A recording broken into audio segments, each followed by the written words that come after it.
Hello friends, welcome to Amiksha study centre. हम कर रहे थे सीटेट की एग्ज़ाम की तैयारी, जो कि आपका जुलाई के मंथ में एक्सपेक्टेड है होना, जिसके अंतर्गत मैं आपको सीडीपी का पोर्शन करा रही थी। तो आज उसी को लेकर आज हमारा नेक्स्ट लेक्चर है। तो आइए अपने टॉपिक को कंटिन्यू करते हैं। आज हम पढ़ेंगे जीन पियाजे की कॉग्निटिव डेवलपमेंट थ्योरी। ये one of the most important topic है, ठीक है, जो कि आपके पेपर में इससे कई क्वेश्चंस आते हैं। तो बहुत ध्यान से पढ़िएगा इसको। इसके प्रीवियस ईयर क्वेश्चंस भी मैं आपको करा दूंगी, तो टॉपिक और क्लियर हो जाएगा, ठीक है। तो आइए देखते हैं।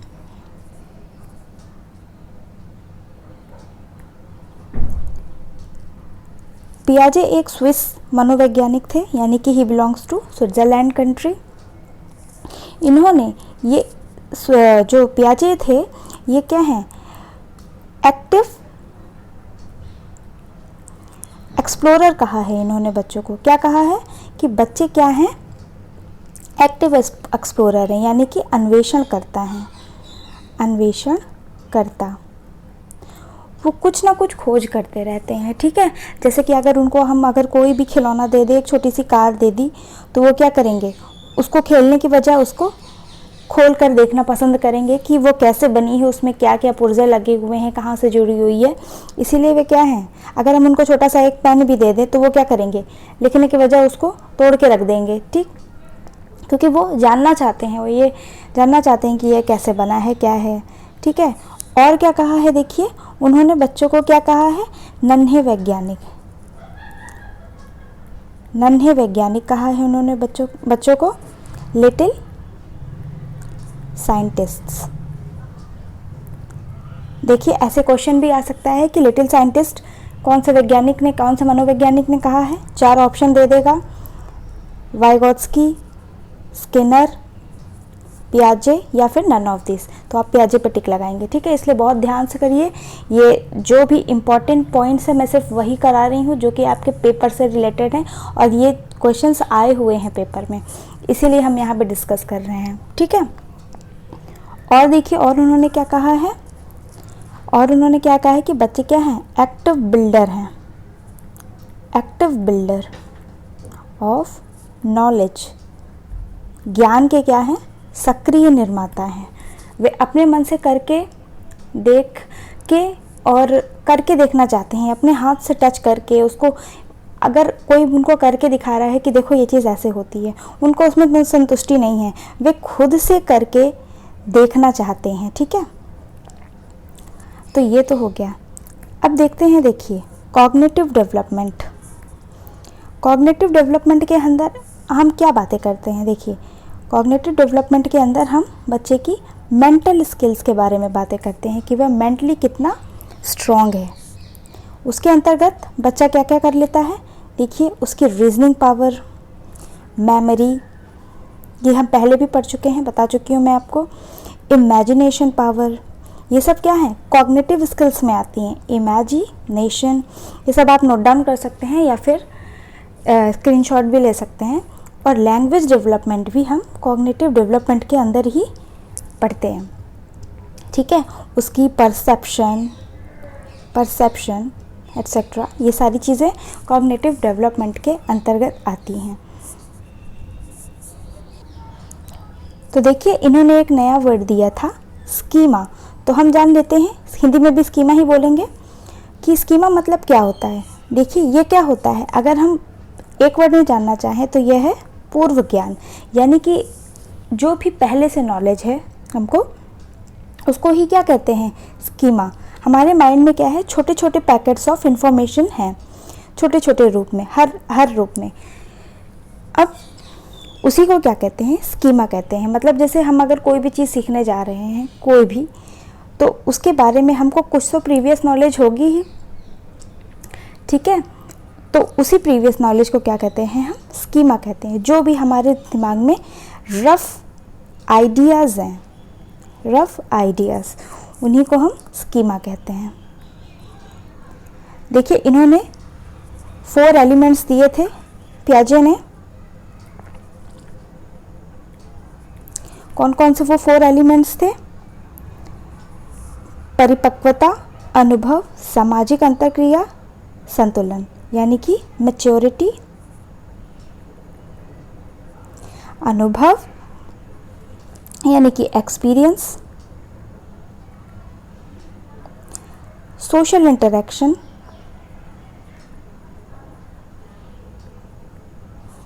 और इक्विलिब्रेशन।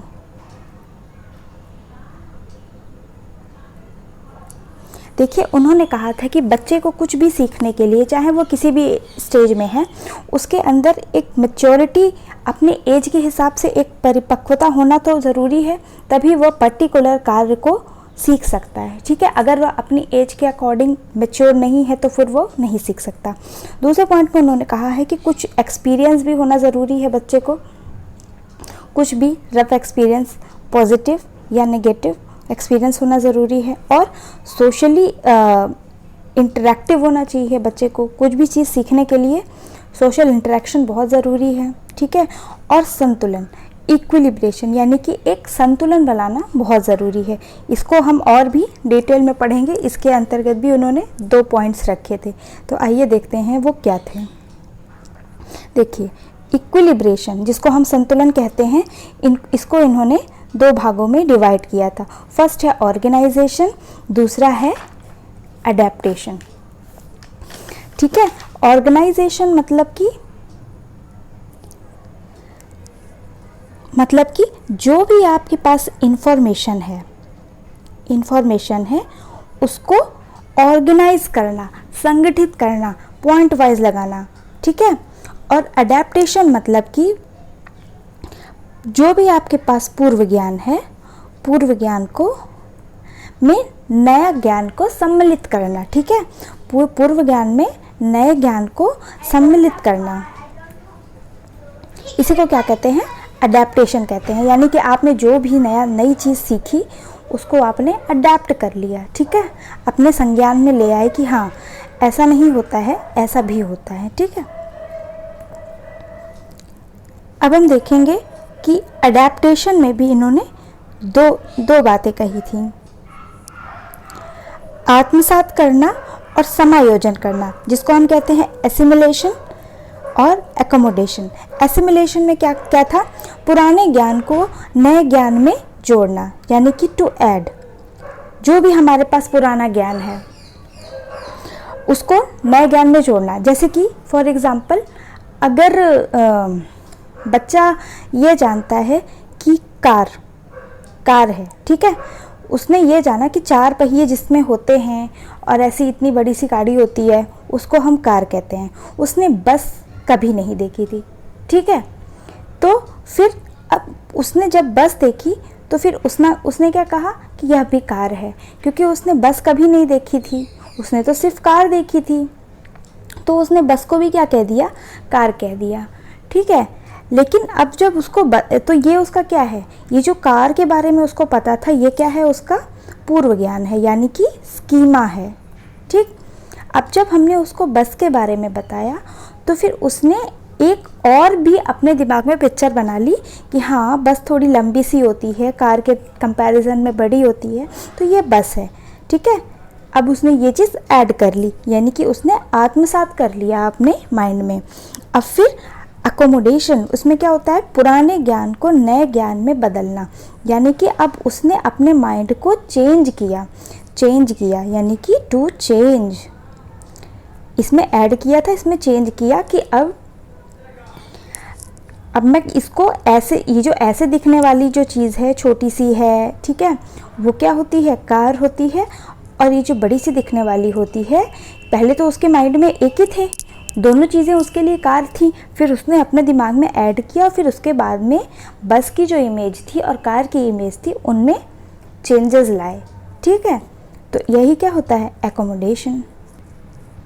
अब देखिए, उन्होंने 4 स्टेजेस ऑफ डेवलपमेंट दिए थे। कौन कौन सी हैं वो स्टेजेस? देखिए, फर्स्ट है सेंसरी मोटर स्टेज, जो कि 0 से 2 वर्ष के बच्चों के लिए है, जिसको संवेदीगामक अवस्था बोलते हैं।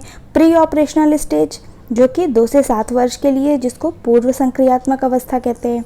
थर्ड है कॉन्क्रीट ऑपरेशनल स्टेज, जो कि 7 से 11 वर्ष के बच्चों के लिए है, जिसे हम मूर्त संक्रियात्मक अवस्था बोलते हैं। और फोर्थ एंड लास्ट है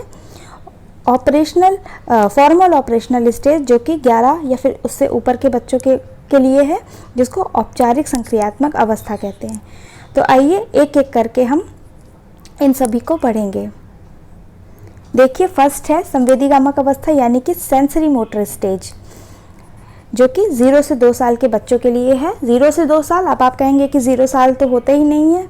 देखिए, जब बच्चा पैदा होता है तब वो क्या मंथ का होता है ना, 1 मंथ का, 2 मंथ का, यानी ईयर्स में अगर हम काउंट करें तो 0 का ही है, यानी कि पैदा होने के साथ से 2 साल का। तो इसमें क्या है, जैसे कि नाम से ही आपको समझ में आ रहा होगा कि सेंसरी मोटर स्टेज, यानी कि ये ऐसी स्टेज है जिसमें बच्चे सेंसेस से सीखते हैं, यानी सेंसेस आर टीचर्स। अपने सेंसेस को एक्टिव करने की कोशिश करते हैं, देखने की क्षमता, ठीक है, टेस्ट करने की, ये सारे क्या करते हैं, उनको एक्टिव। मोटर स्टेज यानी कि फिजिकल डेवलपमेंट से भी रिलेटेड है ये स्टेज। उनके लिए क्या करता है, देखिए, वस्तु स्थायित्व यानी कि out of vision things still exist, मतलब अगर उनको कोई चीज़ नहीं भी दिख रही है, अगर पहले एक दिन वो कोई चीज़ एक जगह थी लेकिन आज वो नहीं है, पर तब भी वो जाके उस चीज़ को उसी जगह पे ढूंढते हैं, इसको क्या कहते हैं, वस्तु स्थायित्व। ठीक है, वो अपने दिमाग में नहीं ला पाते हैं कि नहीं ये चीज़ यहाँ तो नहीं है। और क्या है, डेफर्ड इमिटेशन भी रहती है, काफ़ी इंपॉर्टेंट पॉइंट्स हैं ये सब। डेफर्ड इमिटेशंस यानी कि कोई भी चीज़ की नकल करने। आप देखेंगे कि ऐसे छोटे बच्चे जैसे मम्मी करती हैं वैसे करने की कोशिश करते हैं, ठीक है, उनको कॉपी करने की, पापा को अपने नकल करने की कोशिश करते हैं। तो इसी को क्या कहते हैं, डेफर्ड इमिटेशन यानी कि विलंबित अनुकूलन। और क्या कहते हैं, डायरेक्शनल बिहेवियर करते हैं, मतलब एक दिशा निर्देशित व्यवहार करते हैं, जैसे कि एक दिशा में जहाँ उनको जाना है, मतलब गोल डायरेक्टेड बिहेवियर भी हम इसको कह सकते हैं। क्या कह सकते हैं हम इसको, गोल डायरेक्टेड बिहेवियर।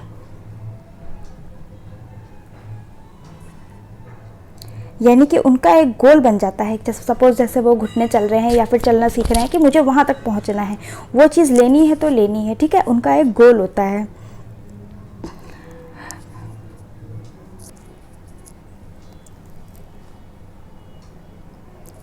अब हम देखेंगे सेकंड स्टेज, पूर्व संक्रियात्मक अवस्था यानी कि प्री ऑपरेशनल स्टेज, जो कि 2 से 7 वर्ष के बच्चों के लिए है, यानी 2 से 7 वर्ष के जो बच्चे होते हैं वो प्री ऑपरेशनल स्टेज में होते हैं। ये कौन सी, जैसे कि हमने पहले भी पढ़ा था कि ये प्री स्कूल एज है, ठीक है, 2 से, यानी कि ये किस में आते हैं, अगर एक हिसाब से देखा जाए तो अर्ली चाइल्डहुड में प्री स्कूल एज होती है। ये बच्चे एनिमिज्म यानी कि सजीववाद, ये मतलब अगर इनके लिए जैसे कि होते हैं ना, देखा होगा आपने, बच्चे छोटे बच्चे हैं, चल रहे हैं, चलते चलते गिर गए तो मम्मी क्या करती हैं, आ जाती हैं, कहती हैं हाँ चींटी मर गई, या फिर ज़मीन को मारेंगी थप्पड़, तो उनको क्या मिलता है, सेटिस्फैक्शन, उनको लगता है कि हाँ उनका बदला पूरा हो गया, यानी वो हर चीज़ में क्या जान मानते हैं। जैसे कि अपने टैडी से, अपने खिलौने से, अपनी डॉल से क्या करते हैं, वे बातें करते हैं, उनको लगता है कि इनमें भी जान है, ठीक है। तो इसी को क्या कहते हैं, एनिमिज्म। इरिवर्सिबल थिंकिंग यानी कि वे रिवर्सिबली नहीं सोच पाते हैं, सिर्फ एक ही डायरेक्शन में सोचते रहते हैं, ठीक है। केंद्रीकरण है, उनको लगता है कि एक चीज़ की वजह से ही सारी चीज़ें हैं, ठीक है। वो और यानी कि उनका क्या है, डाइवर्जेंट थिंकिंग नहीं होती है, कन्वर्जेंट थिंकिंग होती है, एक ही पॉइंट को लेके सोचते हैं, ठीक है। और क्या है, लैक ऑफ लॉजिक भी होता है, लॉजिकली कोई बात नहीं सोच पाते हैं। अगर एक बता दी कि हाँ ऐसा होता है, ऐसा करने से मैम डांटेंगी तो डांटेंगी, टीचर डांटेंगी ऐसा करने से, तो फिर वो ऐसा काम नहीं करते हैं, ठीक है। उनको उस चीज़ का लॉजिक का नहीं पता है। और सिंबॉलिक थॉट, सिंबॉलिकली सोचते हैं, ठीक है। खेल खेल में क्या, कोई भी एक सिंबॉलिकली अपना खेलते हैं, ठीक है, अपने कुछ भी सिंबल्स बना लेते हैं, भूख लगने के, प्यास लगने के, अपने पापा मम्मी से बात करने के, ठीक है। तो ये सारे पूर्व संक्रियात्मक अवस्था की विशेषताएं हैं। ये देखिए, पियाजे ने अपने रिसर्च में बच्चों के ऊपर क्या किया था, एक एक्सपेरिमेंट किया था कंजर्वेशन पे, ठीक है। तो प्री ऑपरेशनल स्टेज में बच्चों का क्या होता है, लैक ऑफ कंजर्वेशन। देखिए उन्होंने क्या क्या एक्सपेरिमेंट किया था, उन्होंने बच्चों को सेम क्वांटिटी ऑफ वाटर दिया। अब ये पूछा कि बच्चे बताओ कौन सी किस में ज़्यादा है, तो उसने बता दिया कि हाँ दोनों में बराबर है, ठीक है। अब वही सेम पानी उन्होंने एक ऐसे लॉन्ग ट्यूब में डाला, तो अब उसको तो लगा, जबकि आप देख रहे हैं कि दोनों में सेम है, सेम ही ग्लास से डाला गया, लेकिन फिर भी बच्चे ने, क्योंकि इसमें पानी ऊपर तक आ रहा था, तो उसने क्या बता दिया कि इस कंटेनर में पानी ज़्यादा है, यानी कि अभी उसमें कंजर्वेशन की कमी है, ठीक है। लैक ऑफ कंजर्वेशन होता है किसमें, पूर्व संक्रियात्मक अवस्था में, प्री ऑपरेशनल स्टेज में। आइए अब हम देखेंगे मूर्त संक्रियात्मक अवस्था, जो कि 7 से 11 वर्ष तक के लिए होती है, कॉन्क्रीट ऑपरेशनल स्टेज। इसमें क्या रहता है, आगमन विधि। बच्चे क्या करते हैं, आगमन विधि से सोचते हैं, यानी कि इंडक्टिव मेथड।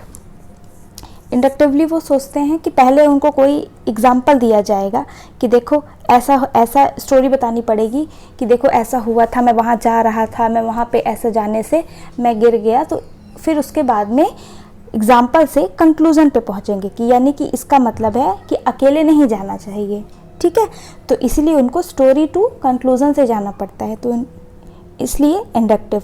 लॉजिक आ जाता है थोड़ा बहुत इस स्टेज में। प्री ऑपरेशनल स्टेज में क्या था, लैक ऑफ लॉजिक, वहाँ पे लॉजिक नहीं था, पर यहाँ पे 7 से 11 वर्ष के बच्चे हैं, इसलिए लॉजिक थोड़ा बहुत आ जाता है। रिवर्सिबल थिंकिंग, प्रतिवर्ती विचार भी कुछ हद तक आ जाता है। विकेंद्रीकरण, अब वह एक पॉइंट से हटकर और दूसरे पॉइंट्स में भी सोचने लगते हैं, ठीक है। कंजर्वेशन, वो जो था ना ग्लास वाला एक्सपेरिमेंट, वो काफ़ी इस हद तक उनको समझ में आने लगता है कि नहीं, इस ग्लास से ही इस ग्लास में डाला गया, इस कंटेनर में बड़ी ट्यूब में डाला गया है, तो इसका मतलब है कि दोनों में ही इक्वल क्वांटिटी ऑफ वाटर या कोई भी लिक्विड है, ठीक है। अब देखिए, अब है औपचारिक संक्रियात्मक अवस्था, यानी कि फॉर्मल ऑपरेशनल स्टेज, जो कि 11 एंड अबव साल के बच्चों के लिए है। इसमें क्या है, डिडक्टिव मेथड आ जाता है, यानी कि निगमनात्मक चिंतन बच्चे करने लगते हैं, कि यानी हमको उनको सीधे नियम बता देने होंगे कि ऐसा नहीं किया जाता, उसके साइड इफ़ेक्ट्स या फिर उसके पॉजिटिव नेगेटिव पॉइंट्स वो खुद ही सोच सकते हैं। उनमें एब्स्ट्रैक्ट थिंकिंग आ जाती है, अमूर्त चिंतन करने लगते हैं, इमेजिनेशन, परिकल्पना भी वे करने लगते हैं। आप जानते हैं कि फॉर्मल ऑपरेशनल स्टेज के बच्चे एडोलेसेंस में आ जाते हैं, ठीक है, यानी कि बच्चे थोड़े से बड़े हो जाते हैं, तो उनमें परिकल्पना करने की शक्ति आ जाती है। ईगोसेंट्रिज्म भी होता है, अहम केंद्रितता, जो कि एल्काइन ने हमारे कहा था, जब मैं आपको पढ़ा रही थी मैंने बताया भी था कि एडोलेसेंस में ईगोसेंट्रिज्म आ जाता है, ठीक है। तर्क करने की शक्ति, यानी कि लॉजिक तो रहता ही है, वो तो कॉन्क्रीट ऑपरेशनल में ही आ जाता है, ठीक है। तो ये थे फॉर्मल ऑपरेशनल स्टेज की विशेषताएं। आइए हम एक बार रिकैप देख लें सारी विशेषताओं का। देखिए, पहले तो जो पियाजे हैं उन्होंने बच्चों को क्या कहा कि बच्चे क्या हैं, एक्टिव एक्सप्लोरर्स हैं, ठीक है, एक्सप्लोरर्स हैं। और क्या कहा, active builder of knowledge, active builder यानी कि ज्ञान के सक्रिय निर्माता हैं, ज्ञान के सक्रिय निर्माता हैं। और क्या है, नन्हे वैज्ञानिक है, यानी कि लिटिल साइंटिस्ट हैं। ये सारी बातें किसने कही हैं, जीन पियाजे ने कही हैं बच्चों के संदर्भ में। वो क्या हैं, एक्टिव कंस्ट्रक्टिविस्ट हैं, ठीक है, कंस्ट्रक्टिविस्ट हैं, यानी कि रचनावाद हैं। उसने किसके बारे में अपना मनोविज्ञान किया है, रचनावादी हैं वो, ठीक है, रचनावादी हैं। इन्होंने अपने कॉग्निटिव डेवलपमेंट थ्योरी में बच्चों के संज्ञानात्मक विकास के बारे में बातें की हैं, यानी कि उनकी रीजनिंग पावर, उनकी लैंग्वेज, इमेजिनेशन, ये सब चीज़ें किस में आती हैं, कॉग्निटिव डेवलपमेंट का पार्ट है। देखिए, उन्होंने 4 प्रकार के तत्व बताए थे, 4 एलिमेंट्स, कौन कौन से थे वह? फटाफट हम यहाँ रिकैप देख रहे हैं। पहला था मैचुरेशन, यानी कि परिपक्वता, बच्चों में पर्याप्त मैचुरेशन होगी तभी वह कुछ सीख पाएंगे। दूसरा एक्सपीरियंस, एक्सपीरियंस होना बहुत ज़रूरी है किसी भी बारे में, ठीक है। थर्ड था सोशल इंटरेक्शन, सोशल इंटरेक्शन करना बहुत ज़रूरी है कुछ भी सीखने के लिए, ठीक है। जब आप सोशली एक्टिव होंगे तभी हम बहुत सारी चीज़ें सीख सकते हैं, ठीक है। और क्या था? फोर्थ पॉइंट इक्विलिब्रेशन, यानी कि संतुलन बनाना, संतुलन बनाना पूर्व ज्ञान और नवीन ज्ञान में, इक्विलिब्रेशन यानी संतुलन, ठीक है। देखिए इक्विलिब्रेशन को उन्होंने कैसे दो भागों में बांटा था? इक्विलिब्रेशन को दो भागों में बांटा था। पहला था ऑर्गेनाइजेशन, यानी कि संगठन,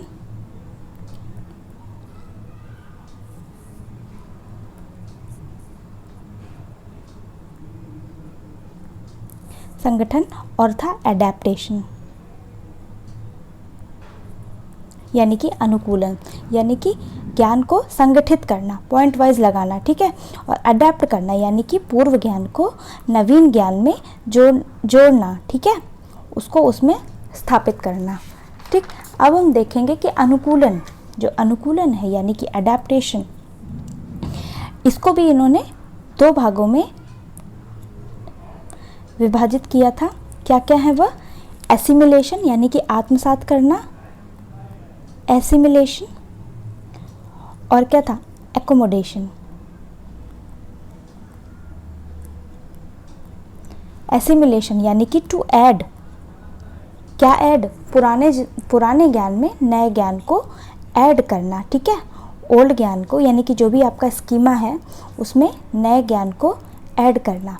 और अकोमोडेशन यानी कि टू चेंज, यानी कि पूर्व ज्ञान को नवीन ज्ञान में बदलना, चेंज करना, मॉडिफाई करना, ये क्या है? अकोमोडेशन है, ठीक है।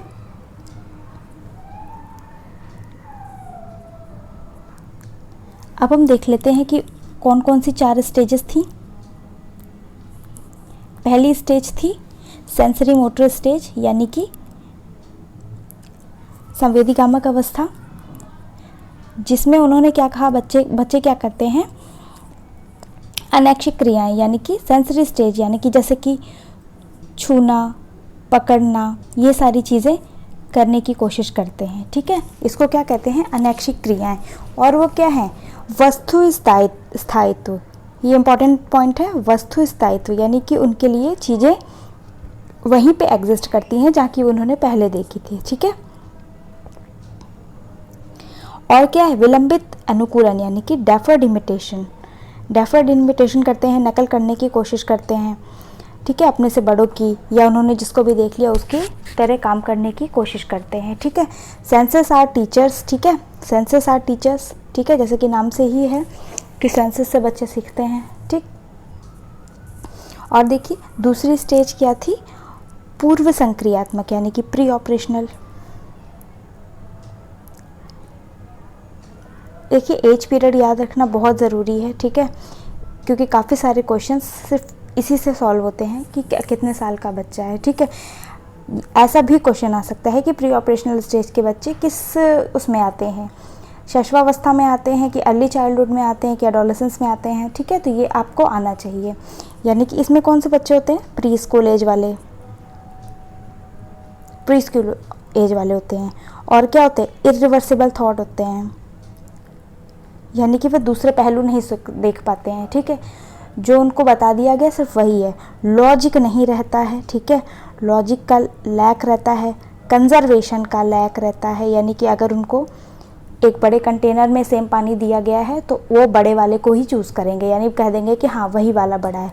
और क्या रहता है? सिंबॉलिक थॉट रहते हैं, माइंड में क्या रहते हैं? सिंबॉलिक थॉट रहते हैं, ठीक है।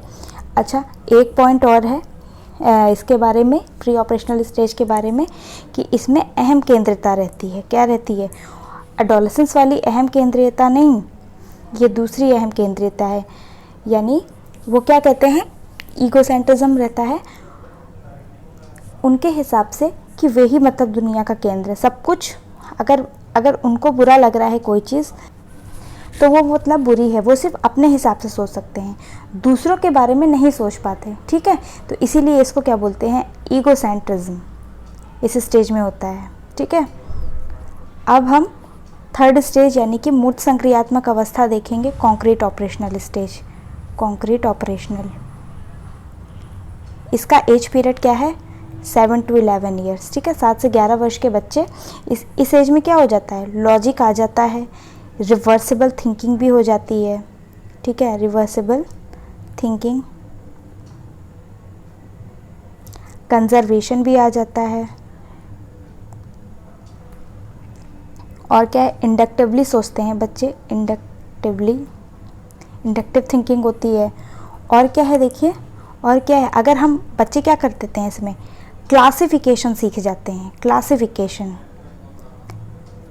मतलब अगर हमने डिफरेंट कलर्स दे दिए या डिफरेंट शेप्स के दे दिए, ट्रायंगुलर दे दिए, स्क्वायर दे दिया, सर्कल दे दिया, फिर ट्रायंगल, स्क्वायर, सर्कल, ठीक है, सिलेंडर, ऐसे डिफरेंट शेप की चीज़ें दे दी, तो अब हम बोलें कि सर्कल सर्कल एक साइड रखें, ट्रायंगल वाले जो शेप है वो एक साइड रखें, स्क्वायर वाले एक साइड रखें, सिलेंड्रिकल शेप एक साइड रखें, तो अब वह क्लासीफाई कर लेंगे, जबकि इसके पहले के बच्चे प्री ऑपरेशनल स्टेज के ये चीज़ें नहीं कर पाएंगे, ठीक है। और देखिए, और इस स्टेज में क्या आ जाता है, सीरिएशन भी आ जाता है, यानी कि सीरीज़ में भी अगर कोई चीज़ दी गई है कि इंक्रीजिंग ऑर्डर या डिक्रीजिंग ऑर्डर, मैथ्स में होता था ना पहले, तो ये अगर ये चीज़ बच्चों को करने के लिए दी जाएगी कि बढ़ते क्रम में या घटते क्रम में चीज़ों को लगाओ, तो वो क्या करेंगे, लगा लेंगे, ठीक है। तो ये थॉट आ जाते हैं। फोर्थ, अब देखिए क्या था, formal operational stage, formal operational, इसमें क्या था, इसमें बच्चे डिडक्टिवली थिंकिंग हो जाती है, डिडक्टिव, और क्या है, इमेजिनेशन पावर आ जाती है, इमेजिनेशन, अमूर्त चिंतन करने लगते हैं, ठीक है, अमूर्त चिंतन, जबकि इसके पहले वाले अमूर्त चिंतन यानी कि एब्स्ट्रैक्ट थिंकिंग नहीं रख पाते थे, ठीक है। अगर कोई चीज़ सामने है तो सिर्फ उसी के बारे में सोच पाएंगे, और क्या आ जाता है इसमें, लॉजिक भी आ जाता है, ठीक है। तो अभी आज हमने पढ़ा जीन पियाजे, मैं समझ सकती हूँ कि आपको टॉपिक अच्छे से समझ में आया होगा, ठीक है। तो आप कमेंट करें वीडियो के नीचे, वीडियो को लाइक करें अगर पसंद आया हो तो, और शेयर करें अपनी फैमिली एंड फ्रेंड के साथ, ठीक है। और ऐसे और वीडियोस के लिए चैनल को सब्सक्राइब करें और बेल आइकन को प्रेस करें। Thank you.